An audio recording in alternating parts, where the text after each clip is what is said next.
Hi, my name is Taylor Griffin, and you're listening to the University of Chicago Public Policy Podcast.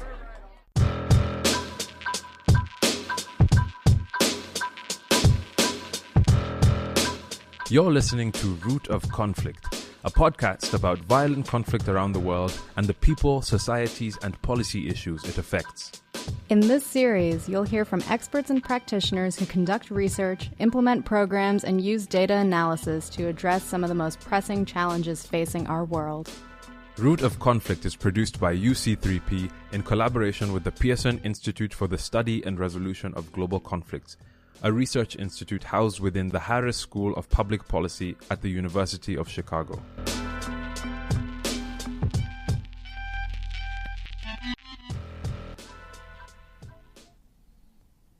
Climate change will affect rich and poor countries, but poorer countries are predicted to pay the greatest human and economic cost. In this episode, we interview Amir Jina, an assistant professor at the University of Chicago's Harris School of Public Policy, researching how economic and social development is shaped by the environment.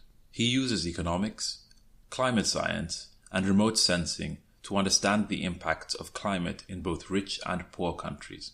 In our conversation with Professor Jina, we discuss how shocks to the water system could impact conflict patterns and whether it's even possible to identify a causal relationship between conflict and climate change. We also discuss his work at the Climate Impact Lab using state-of-the-art empirical methods to study the effects of climate change.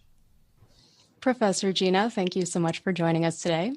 So to start out, can you just set the scene for us? Broadly speaking, why do we talk about environmental issues as a potential root cause of conflict?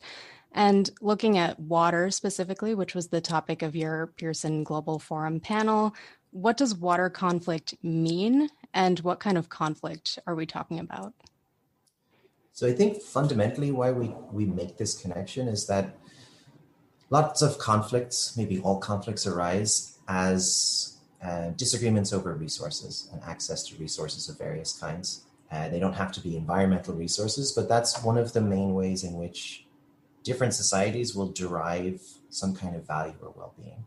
So we have a situation where water in particular is fundamental to so much of what we do as a species in terms of making our food, for example, that as that resource would start to get scarce, a conflict might inevitably arise, or cooperation might arise for that matter, but there's potential in the presence of that scarcity for some kind of conflict to arise. And I think that's why we make that link. One of the points that we had tried to make during the Pearson Forum was that there's a naive idea that this could be, people standing around a lake as it's getting smaller and smaller, and they're literally firing guns at each other over this dwindling resource. But it's never truly that simple. And one of the things which makes it both a fascinating intellectual problem, but then also a really difficult policy issue, is that the connections are sometimes really obscure and some of those links are really hard to understand. Yeah, I really enjoyed that part of the panel.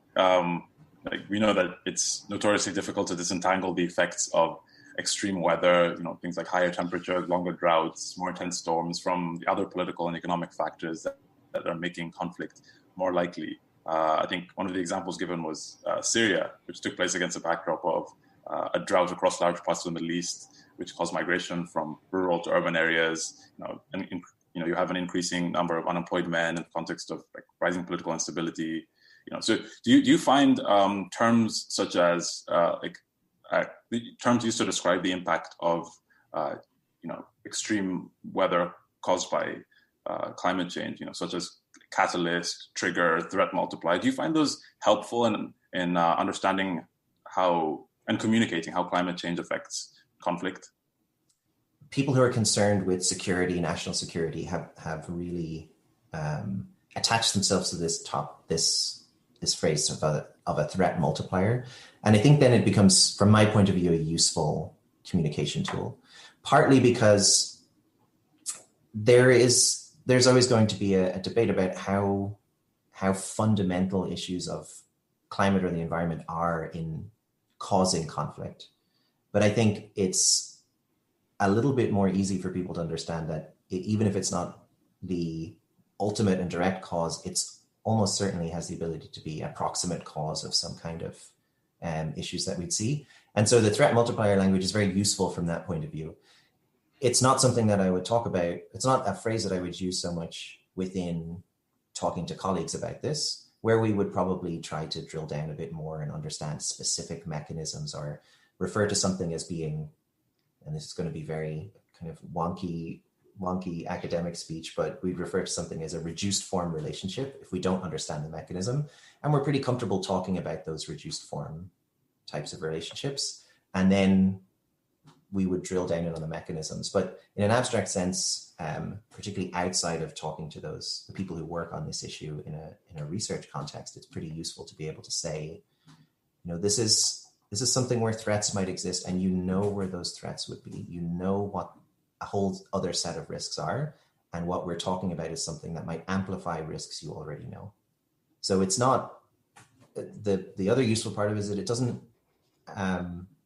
immediately dismiss, and in particular, I think it kind of respects the knowledge of people who actually deal with and are concerned with conflict on the ground, because it's saying, what these threats are, and this is one extra thing. It's not the academics coming in and saying, I'm going to tell you what's going to cause this conflict, when there's a whole set of political and social context that people working on conflict in a day-to-day basis will know much better than most academics can ever try to know. So I think it's super useful from that point of view. And I think it shows a little bit of respect and deference to the people who actually are doing more to deal with the consequences of conflict in a real policy sense. So one question around understanding how water and conflict are related, it feels like it often comes back to the lack of comprehensive data around the issue. And I know that's something that came up during your panel, during the forum. And I'm wondering, is there a push to produce more data as a means to eventually build more effective policies? And whose responsibility would it be to collect and produce this data? I mean, is it local governments? Is it researchers such as yourself? Is it private sector partners? Is it a combination? How should we approach this problem? Yeah, so I think where data becomes useful is in this sense, I guess maybe taking a step back. So what is the actual link that we would see? So I said it's for stressed resources. So water supply decreases for some reason. There's a first step, which is just making that connection. So between weather and conflict, there's an extra step there, which is saying how much worse was this in the present day because of climate change? And that's a really hard thing to do. Something that's a little bit easier is to say, let's take projections of climate change and see if this relationship stays the same, how much worse, usually worse, but it could also be better, but how much worse or better is that going to be in the future? And so making those steps and connections along the way to even establish those relationships, we do need data to start. We need data on the conflicts. We need data on people's well-being, on their health, on socioeconomic status. We need data on what the drivers here would be, which is water access, weather, etc. The really difficult issue with large scale interpersonal conflicts is that they now are often happening in places without a lot of data on, or a lot of environmental monitoring.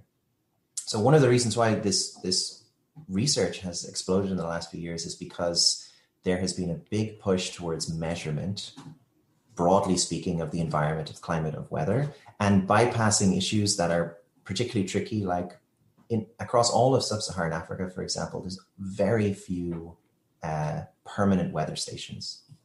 There's a handful in airports, but there's nothing like the density of weather measurements that you would get in the United States.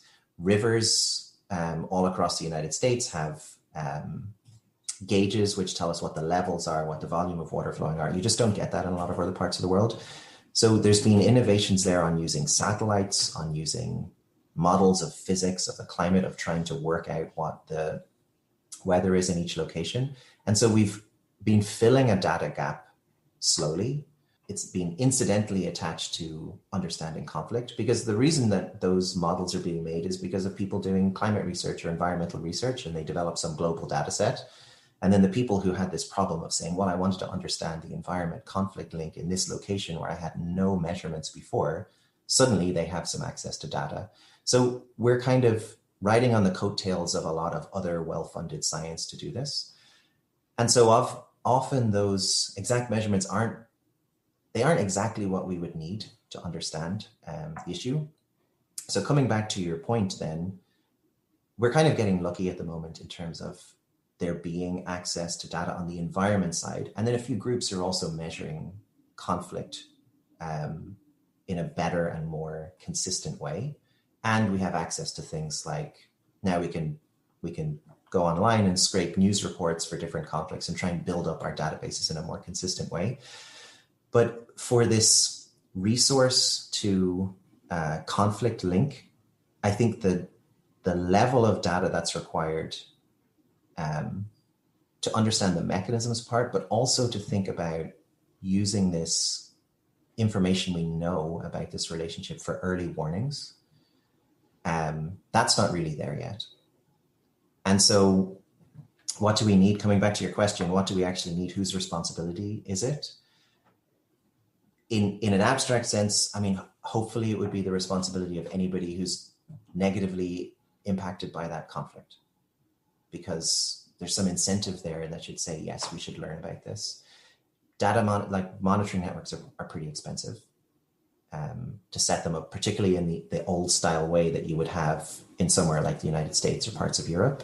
And so we're relying on more innovation to try and make cheaper sensors, cheaper river measurements, cheaper pollution measurements, so that we actually can fill in the map in terms of what's measured and what's not. And so ideally, this would be something that governments would be able to support.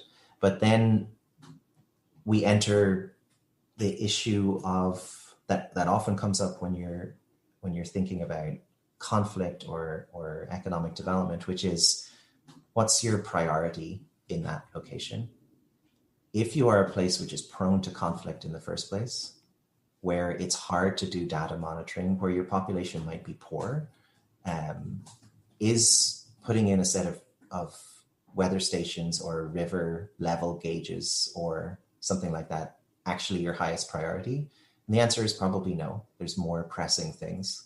And so even if it is the government's responsibility, it might be very low on their list of priorities. And so that's where private agencies, researchers, the international community does need to step in.